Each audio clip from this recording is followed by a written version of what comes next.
What is going on, my broskiis? My name is Toadski, back again, here to bring you guys yet another One Piece Treasure Cruise video. So we finally have the data download for the brand new part of the Sugo Fest. This is the final major celebratory event of the 11th anniversary, the Super Sugo Fest, the God Valley incident. So this is obviously featuring Roger, Rayleigh, Gaban. We already have a pretty brief idea about what they do. I don't think there's like anything out of the ordinary that we, I guess, didn't really know about this unit.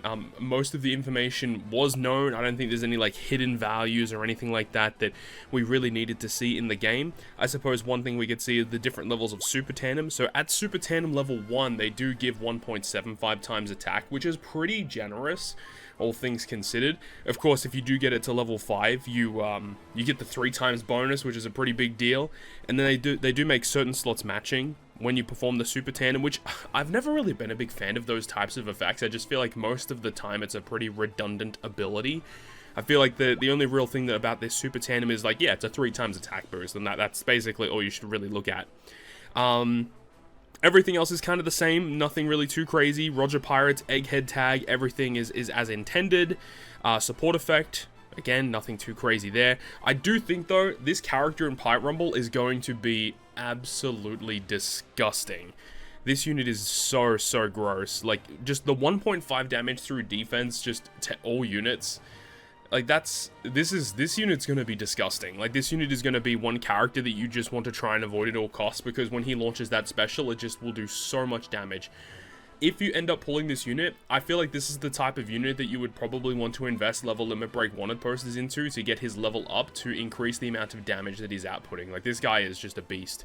Especially when you look at the fact that when this guy dies, he automatically launches his Rumble special again, which gives you, again, that damage through defense, and also the 4 times damage to all characters after he does the damage through defense. Like, this guy is just a beast. So, yeah, definitely look out for Roger, Rayleigh, and Gaban. We also have the Rocks Pirates, which is the character that I'm most excited about, and especially when we have a look at the rare recruits that are featured in this Sugo Fest, it is kind of interesting, because judging from this whole celebration, I was fully anticipating for the rare recruits to be Roger Pirates that had abilities that would kind of work in Pirate Rumble to help out Roger, Rayleigh, Gaban, to kind of like build like a Roger Pirates kind of team, kind of like what we had in part 2 of the celebration, where we had Saint J. Garcia Satin, we had Dole and Bluegrass, and they had abilities that were kind of like really good in Rumble to buff the Striker class. And even in part 1 of the celebration with the rare recruit Usopp, Frankie, and Chopper to buff Straw Hat characters. I fully expected that to be the same thing on this part of the celebration, but they decided to do something very different, and I'm not really a big fan of what they decided to do. So we have Miss Buckingham's Stussy, and we do have a young Rocks Pirate Kaido. I was excited to see that Kaido got some representation, but as we go through his abilities, you guys will see I'm pretty disappointed at what they've done here. So as for Kaido, his Strength Striker powerhouse, so exact same type and class combo as the Rocks Pirate Legend. The Captain ability is terrible. The special ability here, it delays all enemies for 1 turn, of course doesn't go through full immunity. He cuts your crew's health by 85%, but then does 30 times the amount of HP lost as damage to all enemies. Now that is important for the fact that you got to remember that when you use this special ability, it puts you at very low HP. Remember with the Rocks Pirates, if you use you use them as a captain, they have an effect that when you launch a special when you're at below 20%, I think it's below 20% HP, they give you damage reduction by 80%, and they also give you HP guard. So that's a really big deal. This allows you to proc that effect with the Rocks Pirates. Furthermore, for Kaido, he also reduces attack down duration by 6 turns, and if you have a base attack boost when you launch the special, or you have 4 or more Egghead characters on the crew, it applies increased damage taken to all enemies by 1.75 times for 1 turn. So while that effect is good, it also doesn't go through full immunity once again. It then says, after that, Striker and Powerhouse characters get 1,250 base attack for 1 turn. So this is a pretty bad special, because it just doesn't do enough. Like, okay, in the Rocks Pirates, it puts you at low HP thresholds, and then it removes attack down. Those are like the important things, I guess. I mean, outside of using them for the Rocks Pirates, this character's honestly pretty bad, because, yeah, they do have the ability to do health cuts. I haven't checked his crewmate abilities. Hopefully he has stun resistance. The attack down is the only real noteworthy thing here. The base attack boost is whatever. It's a little bit of extra damage. It's nothing crazy. And then the fact that the delay and the increased damage taken doesn't go through full immunity is very strange. I think that it would have been cool is like if you have the tags present, then it goes through full immunity, maybe. And then like have the other condition of like, if you have base attack boost, inflict increased damage taken. And then if you have 4 or more egghead, it's guaranteed to give you the increased damage taken and it goes through full immunity. I just think this is a really bad rare recruit. And honestly, this might be one of the worst rare recruits that's come out this year. Just the abilities just don't seem great. I just don't see this guy seeing a ton of play. The redeeming quality of this character is that they do have super tandem, which we'll go through in just a moment. As for the crewmate ability, you get some stat increases, and if you tap on this character with a Semler or a Wano slot, you get 10% striker powerhouse resistance down. So no stun resistance, which is kind of bad. That's kind of annoying. He can still be blown away as well. Let's go to the super tandem ability. So the super tandem requires you to have 2 or more striker characters plus one of the following units, so a total of 3 units. So you've got Edward Newgate, Shiki, or Big Mom, so you want to use this with those units. And the effect is a super tandem ability of 1.5 times attack to strength striker powerhouse, and it also gives you a damage reduction based attack boost. So it says here in the example, if you have 80% damage reduction, you get a 1.4 damage increase, which makes sense because the damage reduction you get via the Rocks Pirates is 80%. So let's get the 1.5 times 1.4. So this super tandem ability does give you a 2.1 times damage bonus, and for a generic rare recruit to have that high of a potential, it seems pretty good. Using this with the Rocks Pirates is great, and then of course the Rocks Pirates Legend gives you the super tandem boost, which will give further damage increases to these characters. So I can see what they're trying to do here. The only real redeeming quality is the attack down removal, the potential health cutting, and then also the super tandem. Other than that, it's a pretty underwhelming rare recruit, which I'm really disappointed about. Even the support effect is underwhelming. It's just boost striker character's base attack by 300 at the start of the final battle. Pretty terrible. Like, let's be real. This is a really, really bad support. And then just the little kicker right at the end. No rumble abilities to speak of. This was shocking. I couldn't believe that they are not giving these characters rumble effects, considering in part 1 and part 2 of the celebration, they did it. But they're not doing it here. I don't understand it. I really don't get it. It is what it is, but I'm very disappointed about what they've done for this part of the celebration. They definitely invested so much into part 1 and part 2, and then part 3 definitely feels like it's falling short. Anyways, Kaido was a disappointing rare recruit.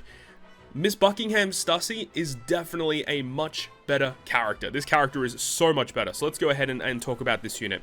So Miss Buckingham Stussy is an int fighter and striker.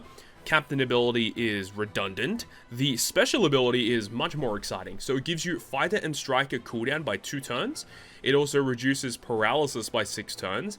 And then boost damage dealt to delayed and increased damage taken enemies by 2.25 times for 3 turns, which I think this is quite good. Even, of course, you know, Kaido does inflict increased damage taken, the new rare recruit, of course. It doesn't go through full immunity, but being able to put a character on your team that inflicts delay or inflicts increased damage taken through immunity, you can find them. Like, they're relatively common, so I think this is okay. And then it says, if 4 or more egghead characters are on the crew, it reduces your bleed duration by 3 turns, which is quite fitting considering if you have a look at the abilities of the other Stussy character, the legend Stussy that we have. So if you have 4 or more egghead, you remove 3 turns of bleed, and then boost fighter and striker character slot effects by 1.75 times for 1 turn that can be overwritten. So I like that. So, you know, if you've got the tags present, you can remove some of that bleed. The bleed debuff in most cases doesn't really matter. It doesn't do that much. But the fact that this character gives you an overwritable orb boost is a big deal. Because once again, working very well with the Rocks Pirates Sugo Fest exclusive, for those of you who need a little bit of a refresher, this character here, where is it? I want to try and find it. It's right here at the top. It says, if the crew has an orb boost status when you launch the special, it will apply set target status. And then it says after that, right here at the bottom, that it will give strength, striker, and powerhouse characters an orb boost up to 4.5 times. So the way that this works mechanically in the game is that if you have an overwritable buff, and then you have a special like this, where it says, you know, if you have that buff, apply this effect, but then it says, even if you don't have that buff, you apply the buff instead. Because it's overwritable, it actually does both things simultaneously. So if you use Stussy special first, you'll get the overwritable orb boost. You then use this character's special, you'll get their massive orb boost, and you'll also get the set target status. So perfect synergy between these two rare recruits. Love that. This Stussy is a great character overall, on top of the fact that she does have the crewmate ability to resist 2 turns of special reverse, or it's a 3 turns of special reverse even, to work with the special to give cooldown to fighters and strikers. So I like what they've done here. This character is way better than the Kaido in almost every single way. And then you have a look at the support effect of this unit. It only attaches to Whitebeard, but it removes 2 turns of paralysis when you're inflicted with it. This is a very weird one because I believe Whitebeard already has quite a lot of paralysis removal supports. The one that comes to mind immediately is Izo and Okiku. So the fact that we're getting another support that pretty much does the same thing is a bit of a weird one. I would have loved it if this attached to Big Mom and Shiki as well, just to give a bit more flavor, but, you know, it is what it is. And then, once again, this character doesn't have rumble abilities. I just don't understand why they didn't give these characters rumble abilities, even if it was to randomly buff strikers or something like that, or int or strength units. Just give them something. They just decided not to do it. So, yeah, really disappointed about that one. So, there's that. Now, we do have the step-up structure of the Sugo Fest. Remember, part 1 of the celebration is when both new legends are available. The step-ups seem better, but it is overall more difficult to actually pull one of the 2 units. And then you have part 2 with Roger, Rayleigh, Gaban. You also see the other characters that are featured here. You've got Whitebeard and Ace, as well as the Karasu and Morley character. This character, I don't believe, has been featured for quite a while. They came out in January, and I don't remember them being featured on a ton of banners. So the fact that they're here is actually kind of cool. And because they are here, you can pretty much consider the fact that this is a treasure map Sugo Fest, so characters like Nami and Karina are probably going to be boosted as well. Let's hope. And then we move on to part 3 of the Sugo Fest, where the Rocks Pirates are boosted. You've also got the Buggy from Cross Guild is here. New Year's Sabo is featured on the banner as well. So overall, seems pretty cool. Overall, I don't mind that at all. So there you go. Also, within this celebration, we're going to have the treasure map come out, and the treasure map will give super evolution skulls for the Pirate King Adventures character, the Sanji and the Frankie character. Still don't really understand why Sanji and Frankie were this month's free-to-play unit, but either way, Sanji and Frankie getting their 5+. The artwork looks really, really cool, by the way, with Sanji holding body there, and you got Vegapunk with Frankie. It's really, really cool. Let's go ahead and have a look and see what they've done. So the captain ability is a 4x boost. You get health boost, damage reduction, can't be blown away. The fact that you can't be blown away as a captain might have some niche uses in the future, but probably not. We'll see. Let's move on to the special. So the special ability here reduces your ship's special charge time by 3 turns, allows you to overheal for 1 turn, okay? And then it also says it heals you by 20 times his character's recovery, remove 4 turns of bind, sets the chain multiplier minimum to 2.25 for 1 turn, up to 10 for 1 turn. Okay, so chain boundary is always good. Allows this effect to be further increased 2 times, and further increases your chain lock effects by plus 0.2. Okay, effect applies to the chain lock multiply effect from this special. So it's basically a 2.45 times chain boundary. If you have 4 or more straw hats, or 6 or more egghead, extends the duration of your chain locks by 1 turn, and also any chain locks and chain multiplier growth rate altering effects applies to this special. So it's a 3-turn chain boundary. You get bind removal, you get overhealing, reducing your ship cooldown, and it does have double special launch, which is actually kind of fascinating.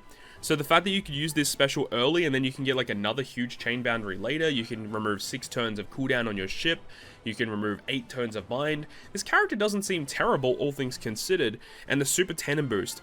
So the super tandem has to be an int egghead character that performs a super tandem, and it raises the boost level of straw hats and egghead by 2. For a free-to-play unit, I don't think you can really complain too much. I think this character seems perfectly fine to me. And then crewmate ability, int slots matching. I mean, this character doesn't seem awful, to be honest. It seems like a pretty okay free-to-play unit that's going to be getting a buff. It's not too bad. And then the final thing I want to touch up on before we wrap up this video is we finally have the data download, which has input the Make It Your Sugo Fest. So I made a video last night before I went to bed in regards to the characters that were boosted on the banner, and we weren't really too sure how it was actually going to work. So the way that it works is this is not a Sugo Fest, it looks like, that you can invest a bunch of gems into, which I think is kind of a missed opportunity, because if they put a banner such as that active and people can just spend gems to just keep pulling the units that they actually want, people would actually spend on a banner like that. You could just spend like a few $100, put all your gems in there, get a huge amount of dupes for really good characters. Unfortunately, that is not what is happening. Which, I mean, it is both a good and a bad thing, but the way that it's working, as you can see here, it's just a free multi-pull.